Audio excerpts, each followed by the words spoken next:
Congressman, good to see you. Thanks for joining us today. Great to be with you, Sean.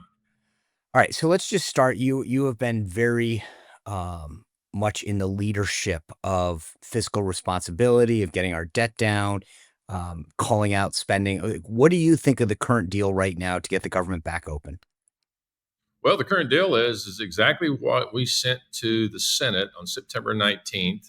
Speaker Johnson, we all agreed that we'd send a clean CR, which was Biden level spending, by the way, so that we could continue moving forward with the appropriations process. My colleague from Oklahoma, the chairman of the Appropriations Committee, Tom Cole, made his mission that when he became the chairman, he wanted to get us back to regular order because that's the only way we're going to get our deficits and our national debt under control is to get back to the fundamental process of passing budgets and doing the 12 appropriation bills on time by September 30th. And the Senate Democrats did not want to do that. And by the way, I think it's important for everybody to know that on September 19th, every single Democrat in the House of Representatives, with the exception of one, Jared Golden, voted to shut down the government on that date.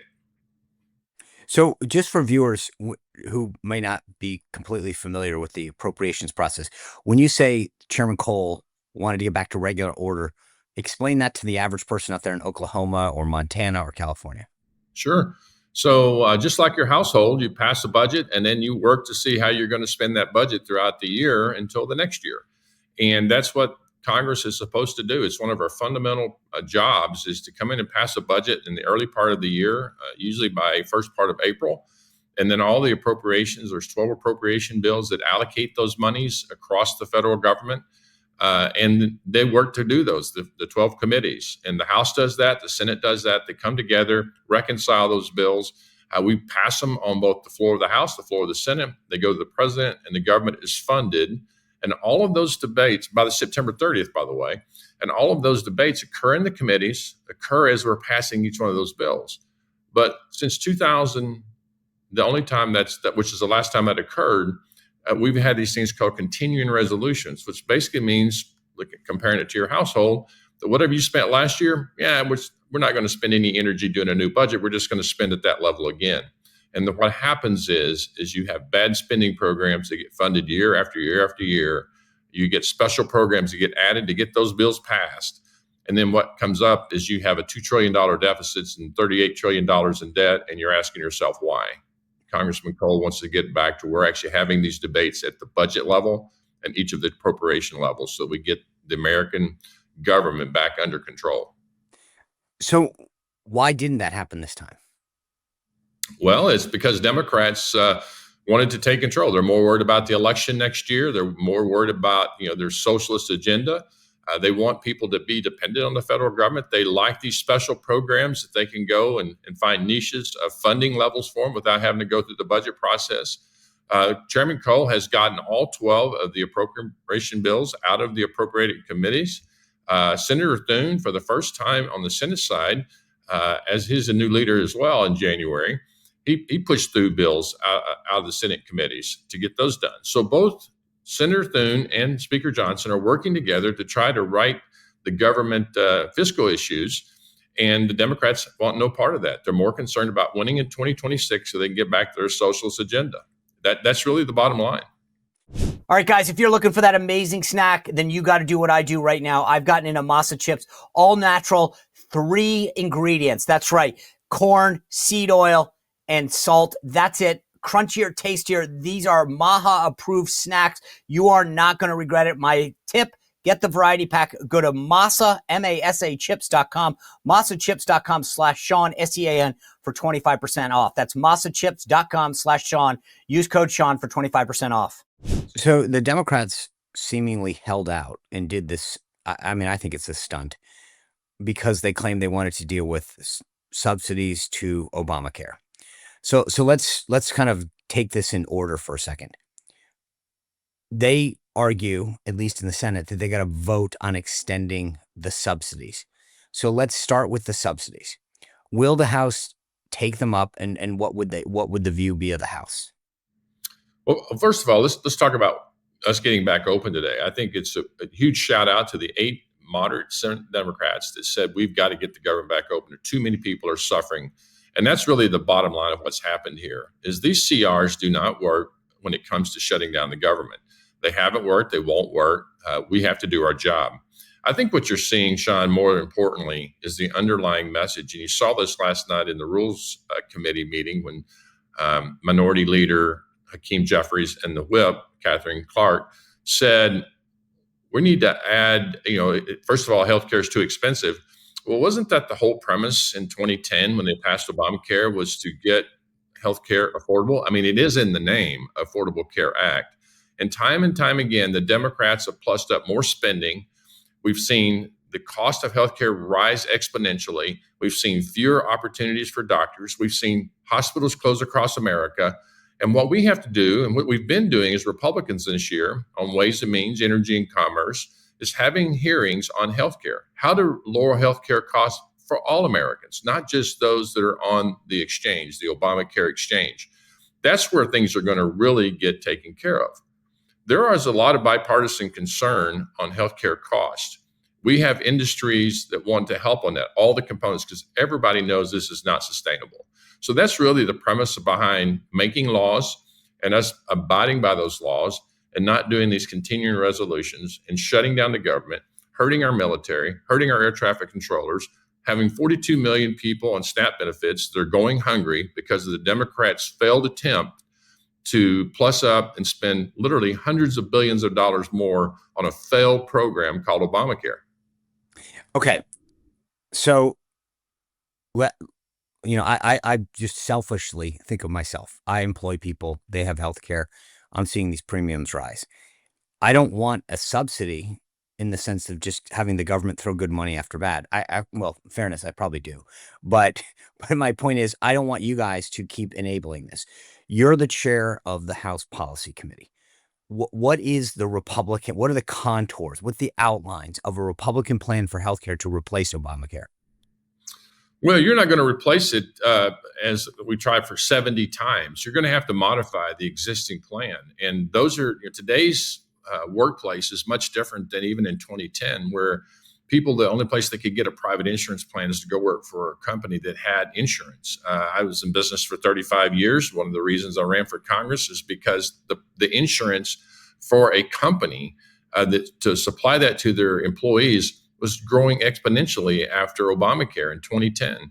And so this is not just the Obamacare exchange issue. This is for 200 plus million Americans are seeing their rates increase.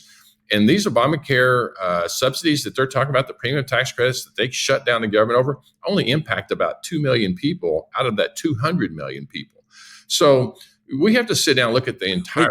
Congressman, can you explain it? When you say it only impacts 2 million, what is that? Because those are the only people that get it through through their own insurance, or because everyone else is in?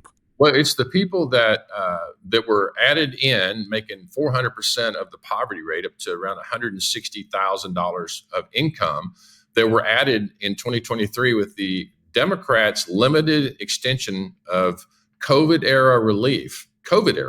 By their own admission, that's what it was. COVID is over. To all my Democrat colleagues, I think it's important to note that. So what we're talking is to roll it back just to what Obamacare was prior to those times, prior to COVID. And so that would make sure that the folks who really needed it, as they did prior to COVID and during COVID, would have the opportunity to keep their health insurance and continue moving down the road. The reality is that healthcare costs are increasing across all healthcare plans, not because of the premium tax credits, as the Democrats would like for you to believe. It's because the underlying cost of healthcare is growing exponentially. That's what we need to address in a bipartisan way so that it is sustainable. Okay, fair enough. But the reality is that you've employed a ton of people. I employ a couple people. In the next month, we're all going to get told, here's how much more we have to pay, right? So the question is Congress going to deal with that before January 1st? Or is this, hey, suck it up for a little while, we'll deal with it? I mean, I get it, right? The system is a mess. We're throwing good money after bad. But I think for a lot of people, they're saying, okay, just tell me when you're going to deal with this.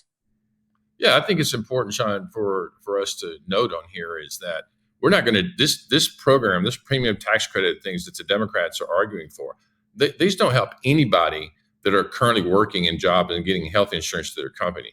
This is simply to the folks that are on the Affordable Care Act programs.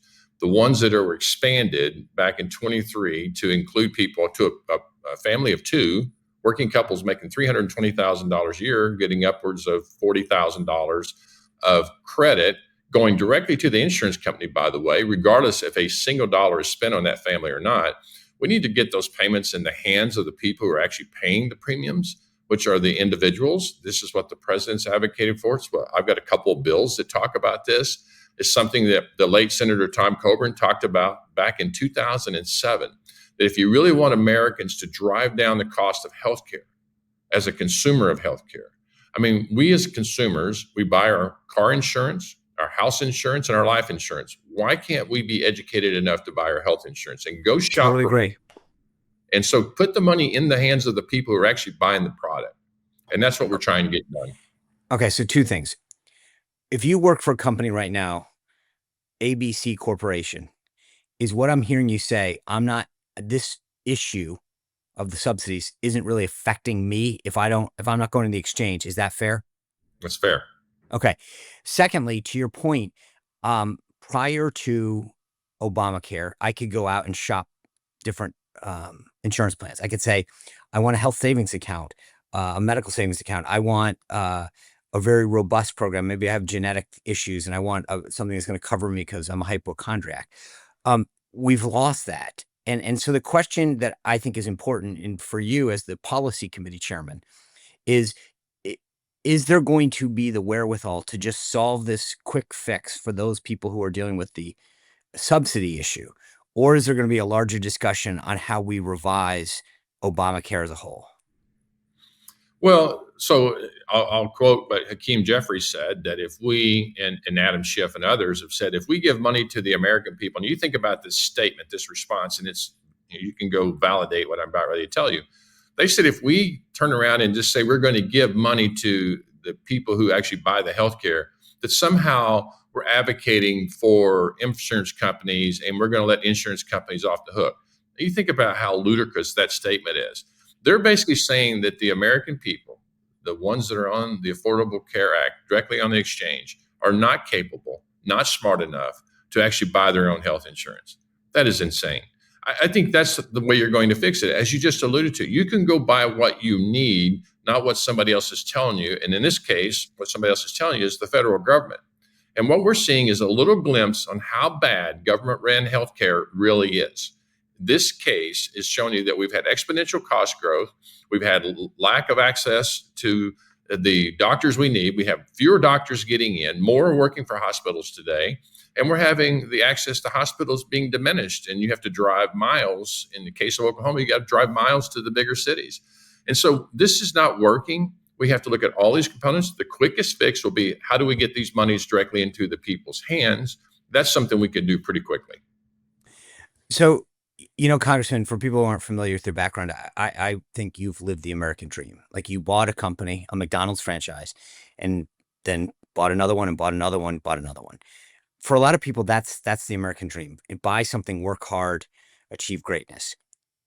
Do you think that for young Americans, young men and women right now that are 18, 19, 20, the American dream is still alive and attainable?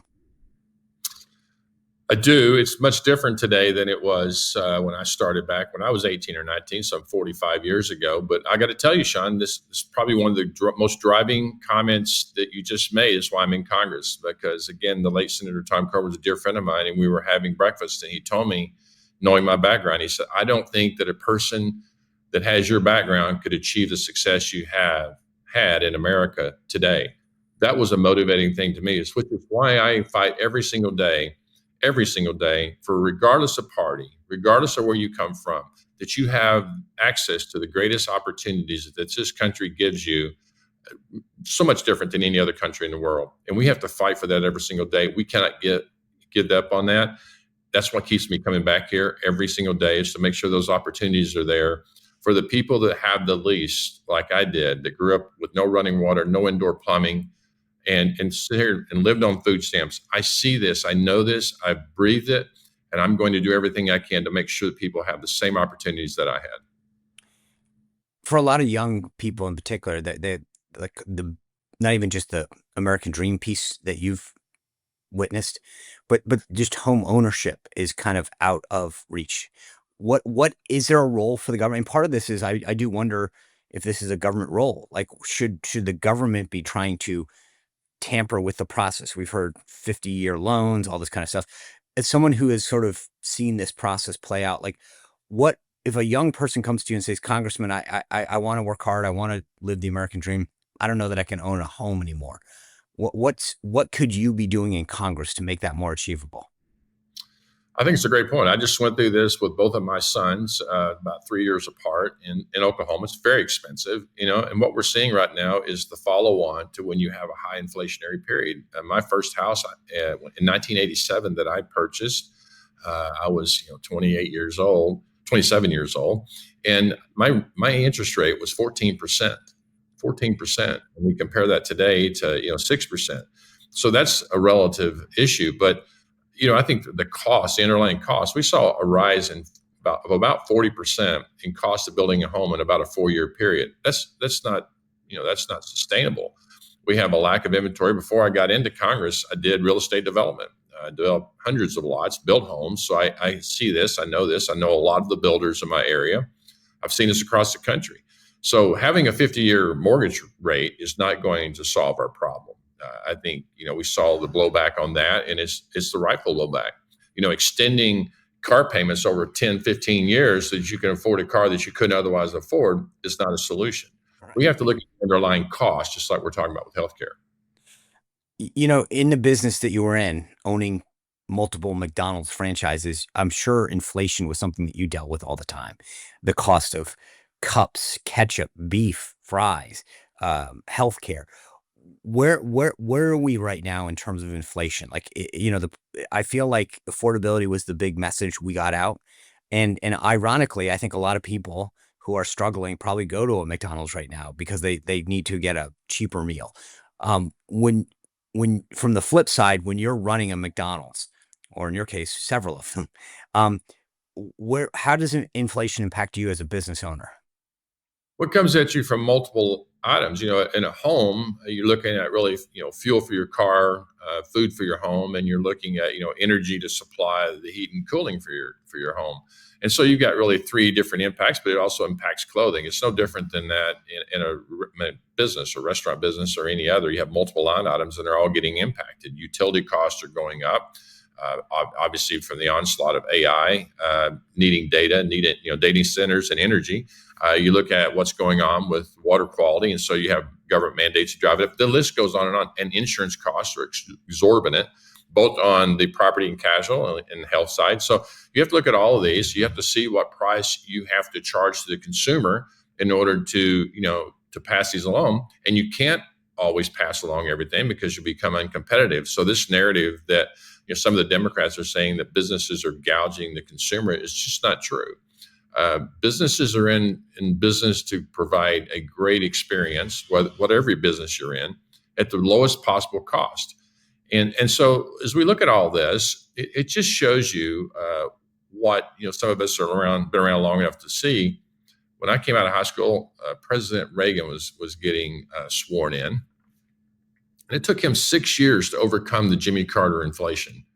President Trump has done a lot in the first 9 months. If you think about all the things we've done, which most Americans will never really appreciate, I think, is not having your taxes increase 22% in January, as the Obama and the Biden administrations would like for you to see happen. And so we've got to continue pushing forward to drive out costs, hold things low as possible, and we will grow ourselves out of this inflation that we're seeing right now. I know that's very difficult for most Democrats to admit, but we were growing at 1.4% when President Trump took over in January, and now we're running at about 3.5 to 3.8%. And that's important because if you can hold your expenses flat, you can grow and shrink the deficits. Yeah. Last thing I want to ask you. House Republicans obviously want to stay in the majority. You are the chairman of the policy committee. If somebody walked up to you and said, hey, Congressman Hern, I'm thinking about who I want to vote for in the midterms. You're the chair of the Republican policy committee. What are the 3 top policies that Republicans want to address or to take on in the next term of Congress? How would you answer that? Well, certainly in light of the fact that we got the working families tax cuts done, that's permanent. That's important. I think we can never quit talking about that, as I was just describing. But I think the second thing is, and it's a close second, but it's the healthcare issue in America. What people don't realize is the cost of healthcare in America is going to consume our entire budget in the next 5 years if we don't do something. So we're at a critical mass for making sure we have everybody getting taken care of, meaning the providers and the patients. So that's important. I think also we have to continue to talk about how we're going to secure our nation, the sovereignty of our nation, when we're living in an era where China is an equal economy and certainly a growing military, and both not only on the surface of the earth, but also in space. That's really critically important. And then we always have to worry about what's happening with the international trade issues that are going on around the world and making sure that we're resetting the trade imbalances that we're seeing across this world, that people appreciate doing business in the United States. And I'm a huge advocate of President Trump getting people to the table to renegotiate these trade deals because they've gone awry for way too long. I couldn't agree more. It's not easy, but making sure we have a level playing field is important. Congressman Kevin Hern, thank you for joining us. Really appreciate your time and keep fighting, man. Thanks, Sean. Appreciate it. You bet. Well, if you enjoyed this content, make sure to like this video, subscribe, and click the notification bell to get more.